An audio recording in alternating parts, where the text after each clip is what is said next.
Engenheiro Abel Chipepe, muito boa tarde. Boa tarde, Alungana. É um prazer te ter aqui, seja bem-vindo ao Talk comigo. Prazer é todo meu também. Engenheiro Abel Chipepe, confesso que estava super ansioso para essa entrevista. Eu acho que tu és um daqueles candidatos que cria bastante expectativa por parte de quem o vai entrevistar. Ok. Já temos algumas poucas informações sólidas sobre si, sobre qual é a sua área de atuação no mercado digital angolano e também quais são as suas contribuições e coisas assim. Hoje nós vamos falar sobre o impacto da IA sobre a humanidade, mas antes de entrarmos para aquilo que é o nosso tema, gostaríamos aqui de ouvir na primeira pessoa quem é Abel Chipepe, onde nasceu, é angolano, não é? O sotaque pode também baralhar um pouco algumas pessoas. Então nos passa um pouco de contexto sobre quem é Abel Chipepe. Ok, eu definiria a mim mesmo como um filósofo que escreve códigos para sobreviver. Não é? A minha área de atuação é bastante alargada, mas depende muito das circunstâncias. Neste momento, eu trabalho por uma empresa de tecnologias de informação em Angola, mas faço outras coisas. E eu consigo me moldar de acordo com a situação. Em suma é isto. O meu sonho era fazer a arquitetura. Mas um dia que eu estava a ler um jornal onde eu vi uma citação que dizia que o vírus de computador era a única vida que o ser humano inventou. E aí eu fiquei maravilhado com essa citação e eu pensei, ok, então se eu conseguir escrever código eu posso criar vida, né? Porque os vírus tinham a capacidade de multiplicar-se, irem de computador em computador e num bunker sentado, escondido, né, nós tínhamos a capacidade de afetar milhões de pessoas. Isso fascinava. Então comecei a ter a obsessão mesmo de entrar nisso, comecei a ir atrás de pessoas. Fascinava-te a ideia de criares um produto que impactava um monte de pessoas. Exato. Maioritariamente o que fascinava-me eram os hackers. Eu não fui para a informática pensando em ganhar dinheiro, era mais tipo ver a capacidade destrutiva dos códigos, né? Como é que eu consigo fazer como aqueles gajos que o Kevin Mitnick, por exemplo, não é? Param milhões de computadores da CIA e depois são apanhados, essa coisa. Ter os 5 segundos de fama, né? Era isso que chamava-me a atenção. Mas depois verifiquei que dava para fazer dinheiro. Angolano, nasceu cá, como é que é? Sim, eu nasci no Bié, vivi lá uma boa parte da infância, durante a guerra toda. Eu venho para Luanda para ir para o exterior, né? Porque desde cedo que eu ia para as ONGs, né? Eles tinham lá um caixote de lixo, e nos caixotes de lixo encontrávamos revistas, né? Revista Time, a News Week, por aí fora. E o meu interesse pelo inglês surgiu ali. Eu precisava entender, via assim uma imagem do Exterminador lá. Eu pensei, mas estão a falar o que é sobre este gajo? Né? Porque é um filme que eu sempre gostei. Depois vi um outro cartaz do filme The Matrix, né, que é o meu favorito naquela altura. Eu não entendia o que lá estava, então aí comecei a estudar inglês, né, com isso, e aí depois tive contacto com coisas tipo Oxford, Harvard e por aí fora. E o meu sonho era sempre, ok, tenho que sair daqui e ir para lá, tenho que estar em Cambridge, tenho que estar em Oxford. E eu venho em Luanda mesmo em perseguição disto, né, vou para Luanda para ver se de lá consigo catapultar e estagnei em Luanda, né? Cá estou, eu não consegui ir para lá. Atualmente na tecnologia, tu trabalhas com front-end hoje ou tem mais alguma outra área que... Não, para além de front-end, eu escrevo também código back-end com PHP, que é uma linguagem que eu gosto, e também com JavaScript, né, utilizando Node.js. Maravilha. Penso que já temos um contexto um pouco mais sólido sobre a pessoa Abel Chipepe e agora podemos entrar para o nosso tema, né? O impacto da IA sobre a humanidade. Nós estamos a ver nos últimos tempos que a IA é a nova revolução industrial. Portanto, é uma transformação que não impacta apenas uma única nação e é global, né? Exato. E pronto, é um assunto que de alguma forma traz o interesse e a avaliação por parte de todos os profissionais, sobretudo os da área, né? Apesar de que a IA hoje está presente em praticamente tudo. Qual é o maior impacto que a IA já está a ter na vida das pessoas de uma forma geral? Eu começaria por falar do pânico, né, que está a enraizar-se entre os profissionais da área de tecnologia, os programadores principalmente, não é? Nós estamos a ver que nós parecemos suicidas, não é? Porque estamos a criar uma tecnologia que vai nos desempregar. E aí estamos a ver duas classes de profissionais. Temos aqueles que estão a ser desempregados, que fazem tarefas que podem ser automatizadas com facilidade. E temos aqueles que são os prós, cujo ego está a ser ferido, não é? Nós temos aqueles gajos que no escritório são os deuses do código, só eles conseguiam fazer certas coisas, a empresa dependia dele, se ele saísse, ninguém mais entendia como é que os códigos funcionam, né? Tem que lhe chamar, humilhar-se. Em muitos casos, eles tinham suas limitações, e quando o patrão perguntava, é possível fazer isso? Ele dizia, não é possível.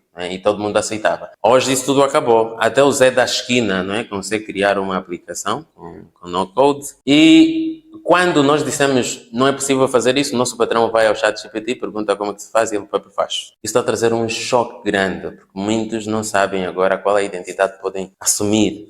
Todas aquelas especialidades que eles tinham, que os tornava assim os grandes, né, os donos de tudo, caíram por água abaixo e não sabem o que devem fazer. Por que achas que esse medo surgiu por parte dos profissionais programadores que achavam que eram os únicos que poderiam dar uma resposta técnica à medida e agora, com essa questão toda da IA, está-se a fazer uma tempestade total? Newton dizia já, né, que todo corpo permanece em estado de repouso até que uma força age sobre ele. Os humanos têm a mesma tendência, que é acomodar-se. Apesar de sabermos que a única constante é a mudança, nunca passa pela nossa cabeça, né? Que a dada altura o mal vai sobrevir e sobrevém a todos, né? Parafraseando um bocadinho Salomão. Então a acomodação, que é a tendência humana, é que deu sinal deles. E quando estamos no trono, nunca nos vem à cabeça de que a dada altura, não é?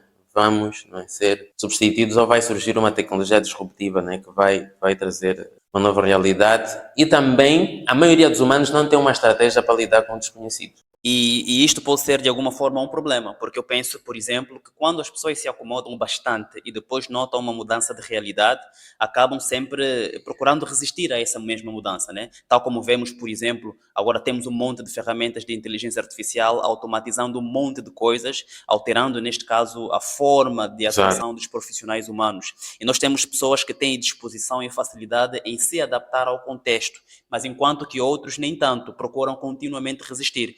E para estes que continuam a resistir, são aqueles que, de alguma forma, se acomodaram bastante no passado. Agora, como é que achas que está a ser a realidade para esses profissionais específicos?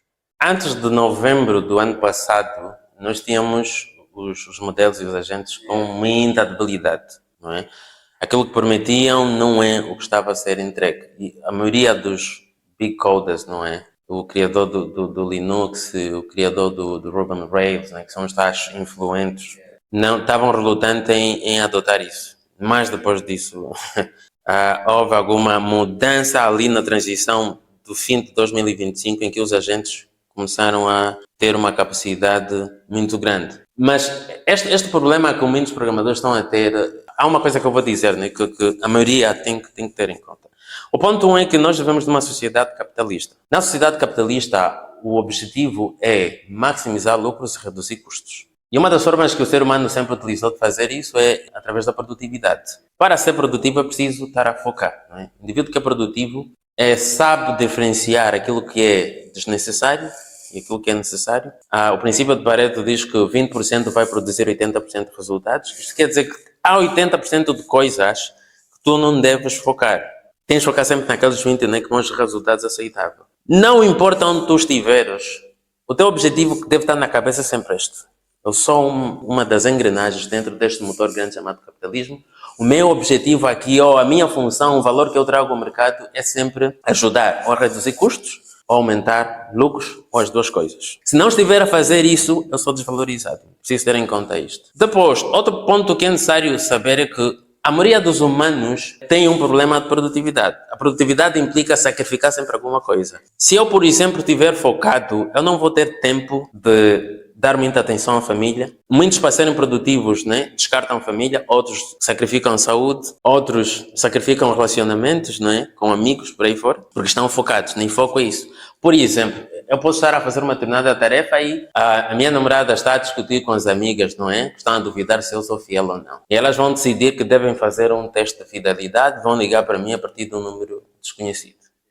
Eu estou focado na tarefa, estou a resolver um bug e é necessário que o cliente está à espera que seja resolvido. E o telefone toca. Ali, tu atendes e vais verificar depois que é mesmo uma brincadeira de gente que não tem nada a fazer. Aí vais ficar chateado e tens duas possibilidades. Vais ralhar com ela, não é? O facto de ralhares com ela e disseres, liga para mim só quando tens uma urgência ou manda mensagem, em vez de estar a chatear-me com essas coisas desnecessárias. Ou então, o nosso filho quer ouvir a voz do pai, não é? Uma filha está a chorar e a sua mulher liga para si. Comparando com o trabalho que estás a fazer, aquilo não é importante. Mas é importante para a família. Para ser produtivo, você vai ter que descartar aquilo. E a tua família vai sofrer. Para resolver essa situação das relações familiares, não é? Nós tivemos que recorrer à tecnologia, criando ferramentas que nos permitem escalar resultados. Então, sempre que há tecnologia disruptiva, é preciso ter isso em conta. Alguém vai ficar sem emprego. A tecnologia vem e cria problemas. E sempre que é criado um problema, nós devemos também ter em conta que o que é problema para um é oportunidade para outro. Então, o ChatGPT chegou, está a causar a mesma situação. É uma tecnologia disruptiva, temos que reconhecer o padrão. Nem é a primeira vez que acontece. Quando inventou-se o automóvel, aconteceu a mesma coisa. Aqueles que vendiam cavalos, vendiam carroças, os que transportavam sacos na cabeça, ficaram sem empregos. Não foram substituídos. Mas um outro humano chegou com uma ferramenta mais efetiva, mais eficaz, para maximizar lucros, reduzir custos e tiveram que dispensar pessoas. Isso está a acontecer agora e vai acontecer novamente em algum instante no futuro, quando alguém trazer novamente uma tecnologia que é disruptiva. É preciso ter em conta isso. Primeiro estamos no capitalismo, nós somos simplesmente ferramentas. Né? 2, quando há tecnologia disruptiva, vai surgir sempre desemprego. O desemprego, então, a tecnologia resolve um problema e gera um outro problema. E os problemas nem sempre são maus porque são oportunidades mascaradas. Quem arranjar uma solução e ver uma forma de fazer dinheiro e conseguir convencer alguém para pagar, não é? Por aquela solução que nós criamos, aí temos um negócio e vamos fazer dinheiro. Maravilha. Ainda nesta senda da resistência à mudança, eu queria que falasses um pouco mais a fundo sobre esse elemento que já comentamos atrás, sobre a capacidade de adaptação, né? Exato. Porque eu penso que isto é um dos elementos que sinceramente garante que qualquer profissional, sobretudo aqueles que de alguma forma se vejam amedrontados por essa questão toda da transformação tecnológica que está vindo a acontecer nos últimos tempos.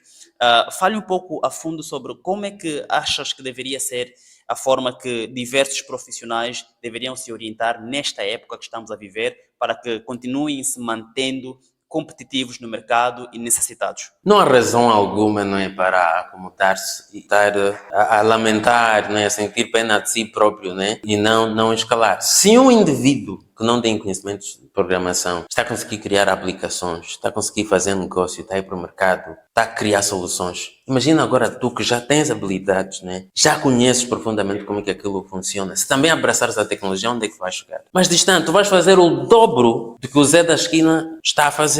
Em vez de estar a sentir pena, nós devemos abraçar essa tecnologia e criarmos, né, soluções para o mercado. O mundo está cheio de problemas para resolver. Muitíssimos problemas. E há muita gente que está capacitada, quer pagar, não é, por uma determinada solução. Só que a solução não existe. Então há muitos problemas para resolver. O primeiro ponto é este, né? Devemos procurar problemas para resolver. O mercado até hoje ainda continua à procura de profissionais de topo. Há escassez de profissional em todo sítio. Quer seja nos Estados Unidos, quer seja em África, quer seja cá em Angola. Então, devemos ir para o mercado e devemos, não é, procurar por oportunidades. Isso é uma oportunidade para nos vendermos mais e causar um impacto de grande envergadura. Por exemplo, se antigamente nós tínhamos que passar a noite toda a codificar, atualmente tu és um programador de topo, tens capacidade de automatizar agentes de várias formas e está relaxado só deixar eles fazerem um trabalho. Podes criar um negócio, não é, em que, em vez de estares a atender, vais ter o teu e-commerce, vais ter o teu software, não é? Trabalhavas para um patrão, agora é chance de trabalhares para ti mesmo, não é? Fazeres um negócio. Havia um problema que é, como é que eu vou ter trabalhadores se eu não tenho muito dinheiro? Hoje já isso não é um problema. Porque muitas das tarefas que você teria que pagar alguém para fazer, estar a estressar-se com esta pessoa, fazer o trabalho dela, porque há muitos patrões que pagam para empregar pessoas, não é? O trabalhador basicamente não faz o que lhe mandam, só traz dor de cabeça. O estresse que você vai ter por empregar essa gente, agora pode ser feito por um agente. Então, não há necessidade de estar a lamentar, porque temos que identificar coisas que podem ser automatizadas, ponha uma máquina ou uma LLM a fazer. Boa. Vamos falar um pouco a fundo sobre esta questão, existirem diversos problemas para resolver, né? E que os profissionais deviam prestar mais atenção nisto. Porque nós podemos ter um monte de habilidades técnicas super afinadas, mas se não tivermos a capacidade de identificar oportunidades e usar as nossas habilidades técnicas para criar as soluções, quase que pouco adianta, né? Então, nos fale um pouco mais sobre isso e muito especificamente aqui em Angola, né? Como é que achas que está o nosso mercado em termos de identificação de novas oportunidades? Como é que jovens que têm já as ferramentas técnicas podem olhar para esta questão e, sobretudo, aqueles que muito levantam a voz dizendo que não há oportunidades? Eu começaria pela base, né? Que é ter autoestima. Sou um profissional, eu consigo criar valor no mercado e eu tenho alguma coisa para oferecer. Esse é o ponto de partida, não é? O ponto 2 é saber comunicar.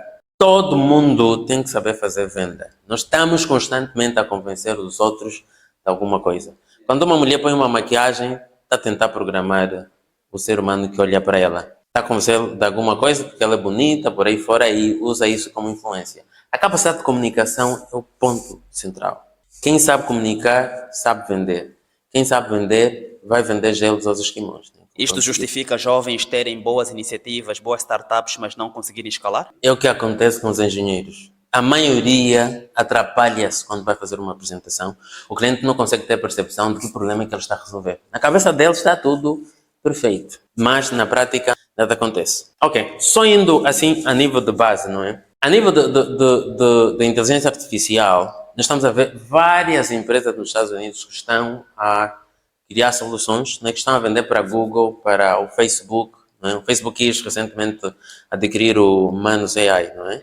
O governo chinês parou. Isso é uma oportunidade. Isso indica que quem criar uma tecnologia semelhante àquela, não é? Ao que o Manus faz, o Facebook vai conseguir. Por quê? Porque as big techs, as grandes corporações, o crescimento delas em termos de inovação é finito. Chega a um ponto que a burocracia trava a inovação. A única solução que eles encontram é adquirir aqueles mais pequenos, não é? Que têm tempo para isso. Então, um dos pontos que podemos focar é criar soluções para o mercado de inteligência artificial. Vamos estudar aquilo que o mercado já está a necessitar, não é? O que é que as grandes estão a adquirir? Que partes do processo deles é que nós podemos automatizar? Nós vamos estudar, por exemplo, uma grande empresa de contabilidade. Quando chega o momento de lançamento dos resultados, né? Fazer a declaração, junto à AGT por aí fora, é muito trabalho que os contabilistas têm. Vamos analisar o processo contabilista até fazer as declarações, que partes é que são repetitivas, como é que podemos automatizar isto. Ouvi jovens, por exemplo, em Nova Iorque, né, que nem foram para a universidade, criaram soluções que automatizam esses processos para, quer seja para contabilistas, como também para advogados. O advogado precisa de alguém para fazer pesquisa sobre o caso e essa coisa toda, não é? Precisa, por exemplo, de alguém para analisar um vídeo, detectar, por exemplo, a linguagem corporal, não é? As microfeições do rosto para ver se a pessoa está a mentir ou não e dar pelo menos um julgamento preliminar. Se eu criar uma ferramenta que detecta essas coisas, não é? E tentar vender para os advogados, reduzir o excesso de trabalho que eles às vezes têm em um determinado ponto, eu teria uma solução que eu possa vender. Não devem também focar só no mercado angolano. O mercado lá fora, o mundo hoje é uma aldeia, por causa da globalização e por causa da tecnologia. Há muitas empresas nigerianas que estão a conseguir ir para o Y Combinator e estão a ter funding. E é financiamento que você não precisa devolver se a tua empresa não é falir. Por quê? Porque eles entendem que uma startup vai para o mercado, está a fazer teste. E o teste pode falhar. O sucesso nunca está garantido, conforme os investidores em Angola pensam, não é? Então, devem ir para além da fronteira de Angola, não é? Irem atrás de oportunidades que existem lá fora. E se você tiver uma solução que convence aí, então, estudar os problemas, criar uma solução com automatização, verificar que partes é que podem ser automatizadas, né? Que é a coisa mais fácil de fazer hoje. E depois saber vender, comunicar àqueles que querem financiar, tu tens a situação resolvida. Vamos agora avançar aqui para falar sobre profissões e impacto que a IA está a causar nelas, né? Substituição, transformação. Nós temos um dado interessante que saiu que mostra que quando todo este boom da IA surgiu, né, se dizia que várias profissões, sobretudo a programação, seria extinguida nos próximos poucos tempos. E hoje existem dados que estão a ser publicados e com base a diversos levantamentos e estudos feitos no mercado, alegando que o número de programadores contratados hoje, ao invés de baixar, está a aumentar. Por um lado, isto nos leva a pensar que, claro, a previsão humana é falho, né? Mas, por outro, é a surpresa em si deste dado. Mas, na sua visão, neste momento, quais profissões têm mais riscos de serem ou substituídas ou transformadas como tal? E se puder dar alguns exemplos aqui práticos também. Ok, vamos lá ver. Indo um bocadinho atrás, nós podemos ver a questão dos programadores que estão a perder as vagas. Há duas análises que estão a ser feitas, né, pelos especialistas. Uma delas é que durante a Covid contratou-se excessivamente. Essa gente foi contratada durante a Covid porque havia disponibilidade de capital por excesso, não é? Podiam dar-se ao luxo, fazer essas contratações de muita gente inútil. O que está a haver neste momento é uma correção dos mercados. Aqueles que não servem, que foram contratados às pressas, não é? Neste momento, está-se a tirar capital que era alocado a eles. De novo, esses 20% que produzem 80%, e o restante está no escritório, não é? Basicamente não faz nada, são os bobos da corte. Esses que estão a ser dispensados. Essa gente já não vai voltar, não é uma correção do mercado. 2, aquilo que eu disse, que quando o ser humano resolve um problema, ela acaba por criar outro.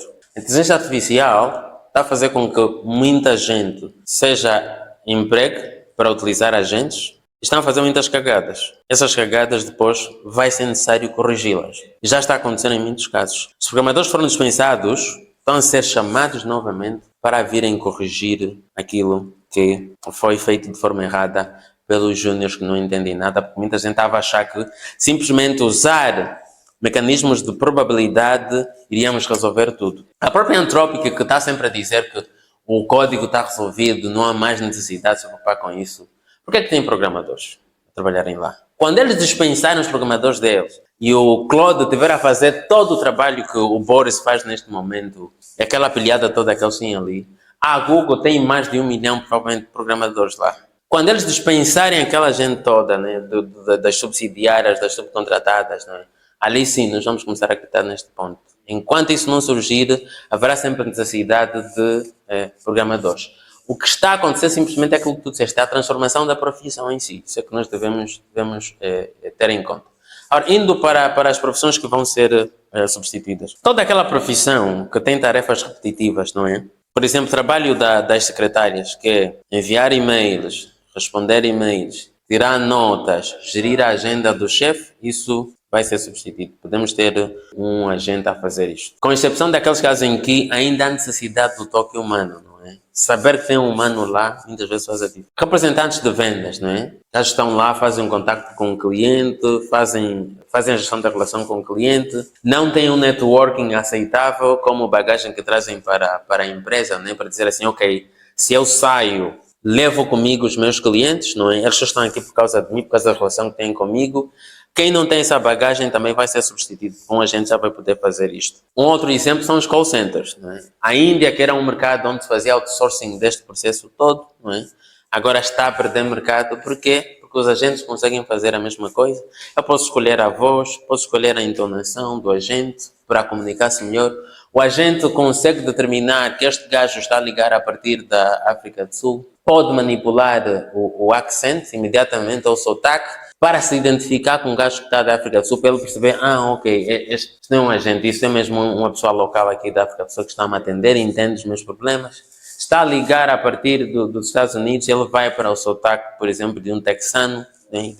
E a inteligência artificial consegue adaptar-se nesse sentido. Outra profissão que vai ser disruptiva, que já está a ser, né, claro, é a nossa, né, dos programadores, que já estão a perder lugar. Os designers estão também a perder, design gráfico estão a perder lugar. A questão do topo ainda conseguem manter as suas partes, mas o resto já está a ser desnecessário. Os produtores de música, muitos deles também vão ser relegados, não é? Porque o agente consegue fazer a captação do som, fazer a mistura, ajustar a música, tratar dos lançamentos. Existe aqui um outro dado que também é super interessante colocar aqui em destaque, que é alguns profissionais alegarem que essas profissões que de alguma forma se está-se a pensar que vão ser substituídas, antes pelo contrário, ao complementar essas mesmas profissões com as novas ferramentas de IA que estão existindo por aí, elas vão elevar a profissão num outro nível. Fala-se sobre níveis e não necessariamente substituição, né? Então, qual a sua opinião sobre isso? Em alguns casos isso será possível, outros não será. Porque é aquilo que eu digo sempre, foquem na estrutura do capitalismo. O foco sempre é aumentar lucros e reduzir custos. Nós podemos estar a agregar a ferramenta, mas na mesma o objetivo será o mesmo. É sempre reduzir custos. Se termos humanos ali, está a aumentar os nossos custos, aumenta a carga psicológica, estar a lidar com eles. Porque os humanos criam sindicatos, ficam doentes, têm que participar a óbitos, têm que visitar os familiares. Os seus familiares vão ficar doentes, por isso vão faltar, e nós temos que aceitar isso, não é? Os capitalistas que querem acumular riquezas odeiam isso. Odeiam um trabalhador que tem um burnout e não vem trabalhar. Odeiam um trabalhador que fica doente. Não curtem isso, não é? Porque os clientes, por exemplo, no Amazon, numa linha de processamento, estão sempre a pedir. E nós não podemos dizer ao cliente assim, ok, o trabalhador que ia processar o seu pedido está ainda de licença maternal, então não podemos resolver a tua situação. Tens que aguardar até essa pessoa voltar. Não é aceitável. Nas fábricas de automação, não é? Os chineses já trataram desta situação. Aumentaram a produtividade, não é? Então, Essa agregação da ferramenta para maximizar a nossa produtividade é o que muitos devem fazer. Sim, isso vai surgir. Mas a perda de emprego e perda de oportunidades de trabalho vai acontecer de uma forma ou de outra. O que as pessoas devem focar sempre é: eu vou perder o emprego, mas há outros problemas para resolver, então vou focar em resolver problemas. Maravilha. Bom, hoje por hoje não se pode falar apenas sobre as vantagens da inteligência artificial, como também nós temos diversos perigos, né, que elas apresentam. Tivemos um evento, pronto, meio que triste ontem ou antes de ontem, que tivemos aí o site do Angotic, que possivelmente havia sido hackeado durante alguns poucos minutos. Não ainda verifiquei a veracidade dessa informação, mas isso para poder trazer aqui em perspectiva de que quanto mais a tecnologia evolui e nós acabamos tendo ferramentas para podermos ser cada vez mais produtivos e eficientes nas nossas tarefas diárias, os hackers, né, vamos falar aquelas pessoas ou os profissionais de tecnologia que agem no lado do mal, os hackers de chapéu preto, vermelho, acabam também ganhando ferramentas para cada vez mais terem acesso àquilo que é os nossos dados, nossas informações, nossos sistemas para fazerem das suas. Quais são os principais perigos que achas que a IA acaba trazendo hoje para pessoas individuais, mas como também empresas? Aqui nós devemos olhar sempre o mundo tal como ele é. Nós subimos o muro e os ladrões estendem a escada, não é? Há vários problemas, né, que vão surgir. A mesma capacidade que nós temos de defender será a mesma ferramenta que vai ser utilizada para atacar. Um dos problemas que nós já tivemos, vamos olhar novamente para o passado, não é? Sempre que há disrupção, não é? Resolve-se um problema e cria-se outro, não é? O surgimento do automóvel, o surgimento dos tratores, não é? Já não temos necessidade de capinar com a enxada e fazíamos exercício. Já não temos necessidade de carregar sacos e caminhar longas distâncias, que era uma forma de exercitar e era bom à saúde. Eu já não preciso mais cozinhar em casa, porque eu vou pegar o telemóvel, tenho uma aplicação e vou pedir o alimento. Isso cria um certo comodismo. Estamos sempre a fazer um outsourcing daquilo que nós devíamos fazer. No caso do automóvel e outras questões, temos a obesidade, não é? No caso da inteligência artificial, temos aquilo que eu chamo de obesidade mental ou cognitiva. E na obesidade, a característica principal é o organismo absorve excesso de matéria ou recursos que não consegue processar. Hoje, com a inteligência artificial, é a mesma coisa. Temos acesso a excesso de informação que nós não conseguimos processar. Por quê? Porque quando chega o momento de processar, passamos para um outro mecanismo fazer por nós. Existe um fenômeno que está a surgir que em inglês chamam de rotten brain, que é um cérebro em decomposição. Hoje, a debilidade cognitiva é bastante alta. O déficit da atenção das pessoas é bastante alto. Todo patrão hoje, né, que contrata, por exemplo, para trabalho de escritório, sabe a dor de cabeça que passa por causa do déficit da atenção. As pessoas estão excessivamente distraídas. Não conseguem ter uma concentração acima de 5 segundos, em muitos casos. Tu estás a passar uma nota para ele registrar, para depois enviar um e-mail ao cliente ou responder. Depois de alguns segundos, ele já não está a prestar atenção a ti. Está pensando numa outra coisa que ele viu. Aumenta a confusão na nossa cabeça. Nós somos como um rádio que está a tentar comunicar com várias estações ao mesmo tempo. E acaba por perder-se. Não sabe em que sinal é que vai focar. Então, o déficit de concentração é um deles que estamos a ter atualmente. Nas crianças está também um problema complicado. Não é? Essas crianças já não são as mesmas, não é? E o problema principal que vamos ter é a incapacidade de processar informação, de tomar decisões. As pessoas vão se tornar cada vez mais dependentes da tecnologia. Mas esse problema é uma oportunidade para outros, né? Que vão criar soluções para isso. Gostei muito da forma que focou a resposta sobre os perigos da IA, levando a responsabilidade à própria pessoa ou profissional, né? Ter atenção, se capacitar, identificar esquemas técnicos de tentativa de penetração, Exato. porque eu penso que é isto que de alguma forma está na base, né? Para se orientar a atividades técnicas que deverão evitar esses danos. Penso que sim, ao invés de colocarmos o foco na tecnologia, focarmos mesmo naquilo que é o próprio ser humano. Exato. Estamos prestes a terminar aqui a nossa conversa, mas eu vou querer saber de si, para terminarmos mesmo, conselhos, né? Às vezes falta muita orientação para pessoas, empresas e como podemos estar todos seguros e melhor aproveitarmos a tecnologia. E também se puder nos dizer como vê o desenvolvimento da tecnologia global daqui a uns 5, 10 anos, não vou dizer 20 e 30, né? Porque dormimos hoje, acordamos amanhã e já tem alguma coisa nova. Então está tudo praticamente em constante mudança. Então, o que é que nos diz? A melhor forma de proteger as pessoas é através do processo da educação, não é? É estar a focar nos fundamentos, primeiro, ponto essencial, não é? Os hackers vão sempre tirar proveito da nossa ingenuidade, da falta de conhecimento, da falta de informação. Quando um burlador liga para alguém, não é? E começa a pedir um conjunto de informações, é porque a pessoa, o cérebro humano que cai, não sabe reconhecer o padrão. Então, quando nós reconhecemos o padrão, essas perguntas que ele está a fazer, é a mesma que os burladores fazem. Então, esse gajo provavelmente deve ser um burlador. Está a me pedir para preencher a minha conta bancária aqui e a minha password. Deixa-me verificar qual é a característica deste site. Qual é o link que está a ser usado aqui? Né? Este e-mail a me prometer um emprego está bom demais para ser verdade. Está a me prometer coisas no Dubai, que vão pagar a viagem para eu ir para lá e vai ser no setor de petróleos. E eu sei que é uma área muito concorrida e em vez de ser classe econômica, vai ser classe comercial, first class.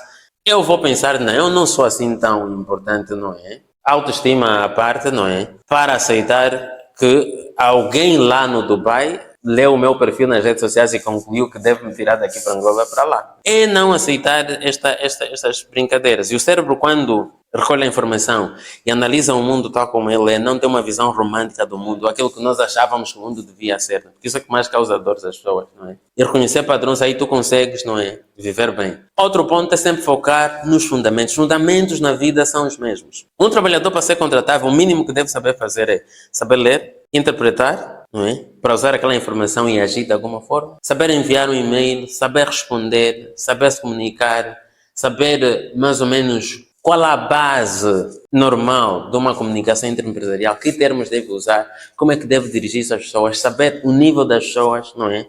Que vocábulo se aplica àquela pessoa. Tratar por tu, tem que saber em que ocasião vais utilizar o você, não é? Nós não estamos no Brasil para estar a ter essa abertura a todo momento. Se focarmos nisso, vai ser importante. As crianças, temos que controlar o tempo que ficam expostas aos telemóveis. Muitos pais usam o telemóvel para fazer calar as crianças quando essas estão a chorar. Não querem ser pais, não é? Dão a responsabilidade ao telemóvel para fazer as coisas, não é? Esta coisa que estamos a dar às crianças, sem supervisionar, ela está a se expor à pornografia, está a se expor a vídeos constantemente, está a criar os assédios, não é? São manipuladas no Facebook, depois vão encontrar-se com adultos que depois acabam de fazer maldades, não é? Tem essas condições e depois aparecem a chorar. É preciso controlar o tempo que as crianças ficam no computador. Também temos que negociar com elas tempo de lazer, tempo de atividade cognitiva, para não cair nesta questão do cérebro desocupado. E o resto é a ambição que a pessoa tem consigo mesmo. Não é? Aqueles alvos que tu queres alcançar, os desafios que tu tens, o papel que tu estás aqui no mundo para jogar, vai determinar, não é, as tuas ações, ou então que orientação darás à tua própria vida. Se fores um gajo que está sempre a desleixar, também é aceitável. Não é? Eu acho que a ignorância também é um direito do ser humano. Os ignorantes, né, geram problemas e os problemas são sempre oportunidades para outras pessoas. Então, não vai dar para salvar todo mundo. Mas aqueles que querem ter uma vida mais saudável, ter uma vida com menos medo, uma vida segura, devem focar em fundamentos, devem focar em informação, devem sempre conciliar a atividade cognitiva e a atividade de lazer. Daqui a uns 5, 10 anos, como é que vê a evolução global da tecnologia, com toda essa transformação que tem existido? O ser humano vai continuar o mesmo. Nós não conseguimos viver sem problemas, não é? Aquilo que diz que o lixo é o mesmo, não é? Só mudam as moscas. Está-se a falar muito em AGI, não é? Que vamos ter um ponto em que as máquinas é que vão estar a fazer tudo, vão substituir os humanos. Eu não acho que isso vai acontecer. Talvez daqui a 50 anos, não é? A disrupção vai continuar, conforme está a acontecer. O que estamos à espera daqui a 10 anos, a minha expectativa é que haja cura para o câncer, haja cura para muitas doenças crônicas, principalmente, seja resolvido o problema da fome básica, que ainda assola muito a África, e que os problemas mais básicos que eu considero que são os problemas do homem da caverna sejam resolvidos. Abel Shipep, obrigado, sucessos e até a próxima. É um prazer estar aqui, até a próxima.